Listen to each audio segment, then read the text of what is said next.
Greetings everyone. It is that time again, where I finish a book and give you my opinions on it.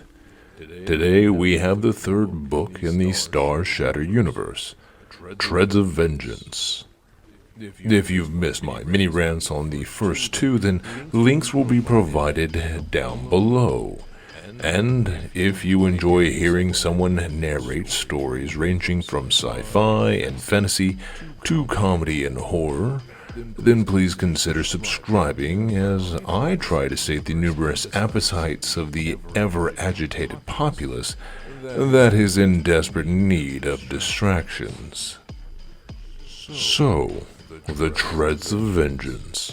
Now, I will admit, I took my time in reading these pages, so hopefully I can give a clear and proper review.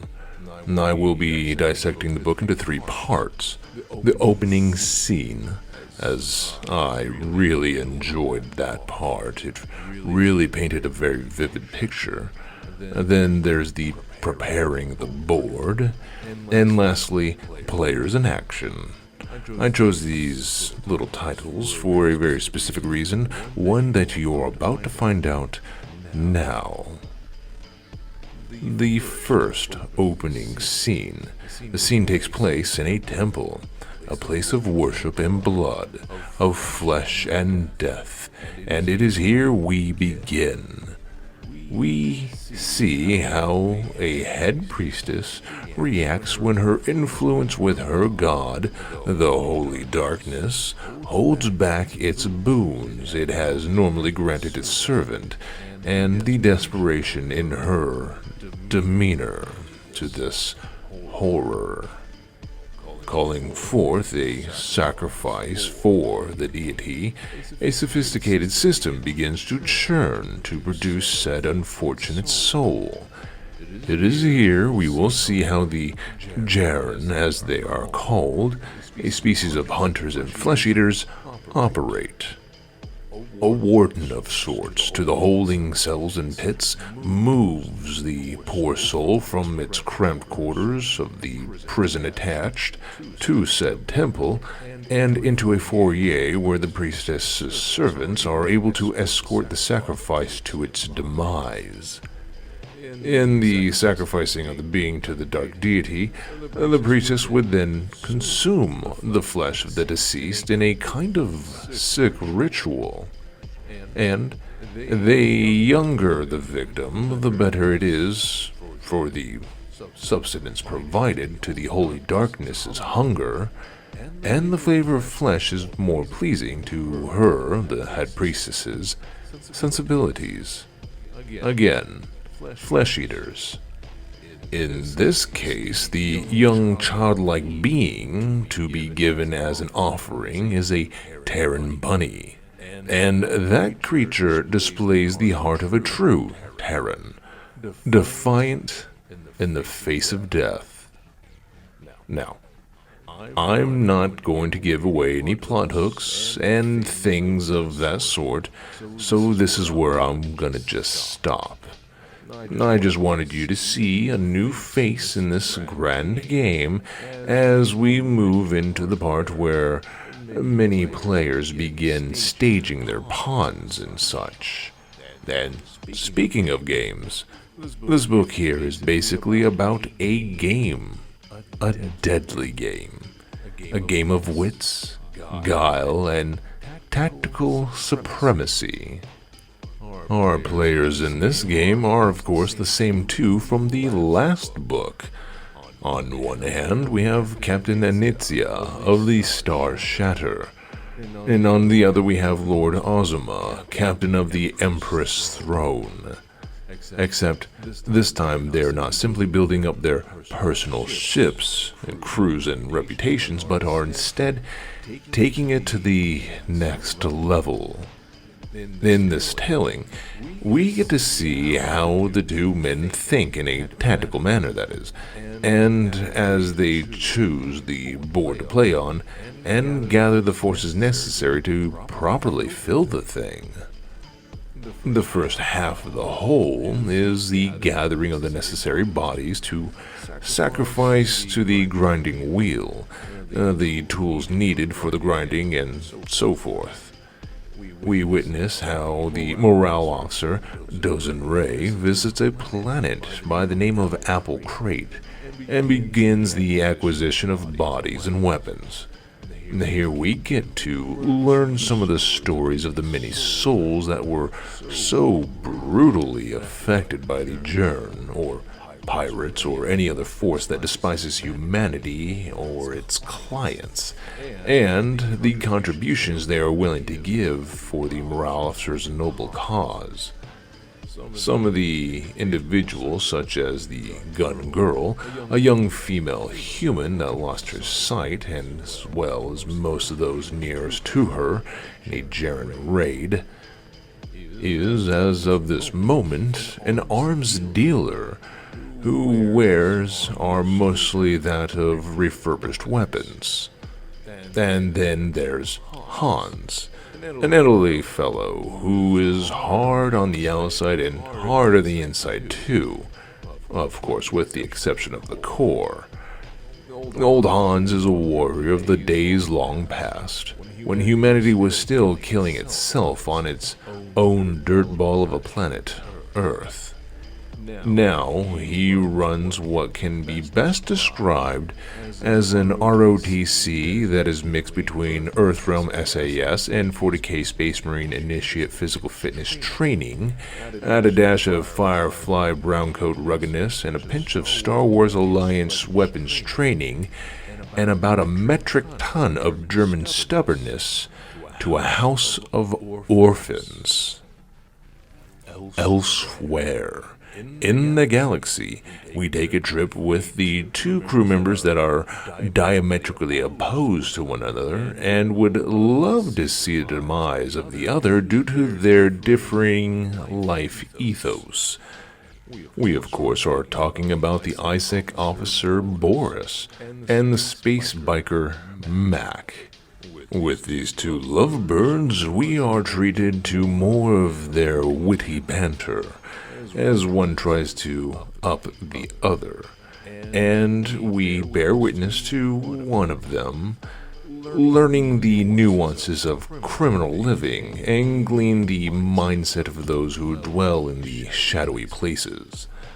This is to say that not everything that is as it seems, and sometimes it is better to settle with a lesser or more roguish type of evil than those who care only about the credits.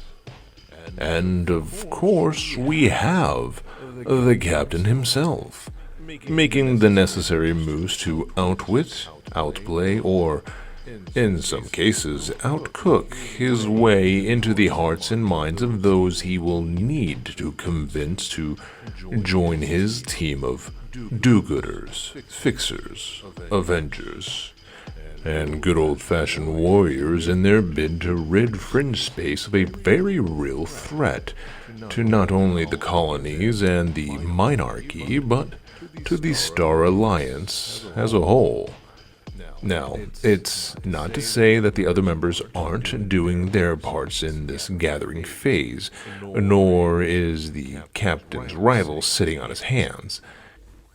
And speaking of the captain's rival, Lord Ozma, in this stage, is gathering his own forces and bolstering his own defenses in preparation for the inevitable, knowing full well that his rival, the captain of the Starshatter, will likely come for him.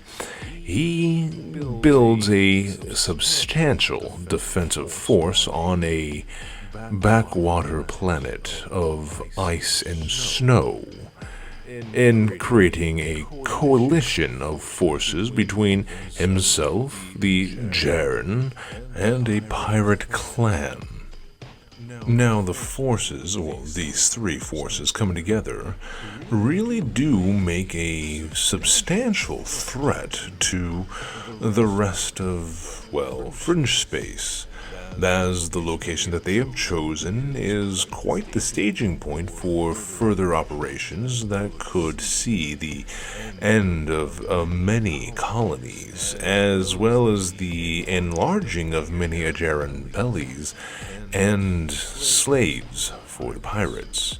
Of course, for Lord Ozma, it's more pest control and accumulation of resources and wealth. His true goals, though, still remain a mystery, which we hope to find out in the later installments. But as for right now, we see the gathering forces for the coming battle. Now, the second half of the story, we are thrust upon the ice planet, and here on this frozen hellscape, we bear witness to the coalition forces making their stand. Here they are building their bases, their defenses, both on the planet itself and around the planet in the surrounding space. Now, naturally, I'm sure you'd be wondering, why is this all happening? Well, it's simple, really. The coalition forces wish to ravage the Terran colonies, but need a base of operation from which to work from, a place that will be well defended, a place that is difficult in its terrain and inhospitable to Terran life. So, Ice Planet. Also, the location of said planet is in a region of space that would give them a great staging point to conduct said raids, to truly be a threat, a thorn in the Terran sides, slowly bleeding them dry. And it is on this winter wonderland we have the opportunity to watch in our mind's eyes the crew of the Starshatter and their allies and friends come down like a hammer on the great enemies of Terrans everywhere.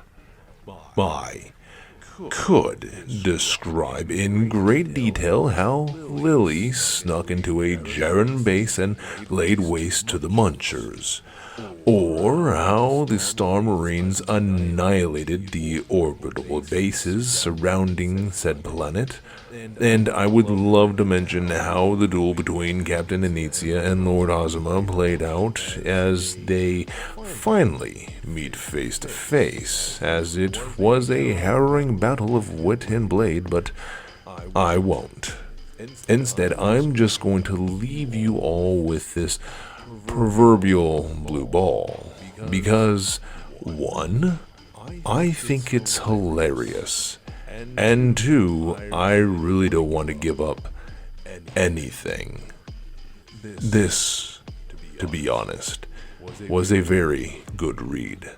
I enjoyed all of it, but if I'm going to be honest, I enjoyed the moments with Mac and Boris much more. I just got such a kick out of them, and to be honest, it was very delightful. A small sight one would get on the other, and the retort, a subtle jab, and so forth. It just left me smiling the whole time.